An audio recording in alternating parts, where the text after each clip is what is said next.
When you hear the word brainwash, you often associate that with that of a hypnosis, being hypnotized, some type of event that took place that caused you to see things differently. However, it's done over time. The people who brainwash you carefully control your mind to force you to think with inside the box so you can never think your way out of the programming. This is why you can read certain things and still see it the way they told you to see it, even though it's clear in what it says. Here's an example. If you buy a Hebrew servant, 6 years he shall serve. In the 7th he shall go free for nothing. If he came in by himself, he shall go out by himself. If he were married, then his wife shall go with him. If his master gave him a wife, and she bore him sons or daughters, the wife and her children shall be her master's, and he shall go out by himself. And if the servant shall plainly say, I love my master, my wife, and my children, I will not go out free, then his master shall bring him up to the judges. He shall also bring him to the door or unto the doorpost, and his master shall bore his ear through within all, and he shall serve him forever. So let me ask you a question. What if someone purchased you? You work for them. You marry a woman that also works there. You have children with her, and you can't leave and take those children with you.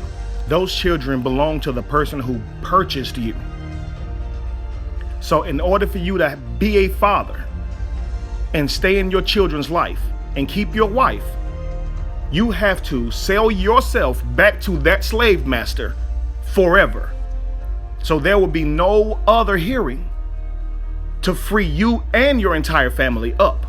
If you don't want to take your family with you, you can either go by yourself or stay forever and die here with your wife and kids.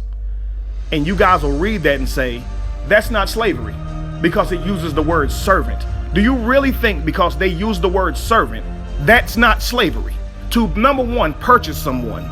Number two, be able to tell them what's theirs and what's not when it's people who came from your own loins. They're your children.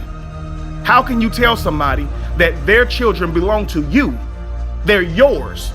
What are those children if they're not slaves? How can you say those children are yours?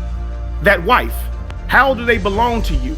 How can you tell that man, no, they can't leave if they are not slaves? Think about it. Wake up. We like to go chase down concordances and try to find somebody else's excuse for why the Bible says what it says. You don't have to be anointed to understand it. It clearly says it right here. It doesn't have to say the word slave. It's slavery. Still the same. So let's look at it. It didn't say if he owes a debt and he works for you to pay that debt, does it? It says purchase. How can you purchase another human being except they be a slave? How can you be entitled to the offspring of that same person? That's kind of like owning a kennel. Seems like a loophole to purchase as many slaves as you can, have them breed, and then keep this offspring as you would own them, according to God. And if the man couldn't abandon his babies to have freedom, that's an extra man forever. This indentured servanthood crap that you guys keep talking about, doesn't that eventually end? And what justifies him as an owner? And lastly, do you still believe slavery was not in the Bible?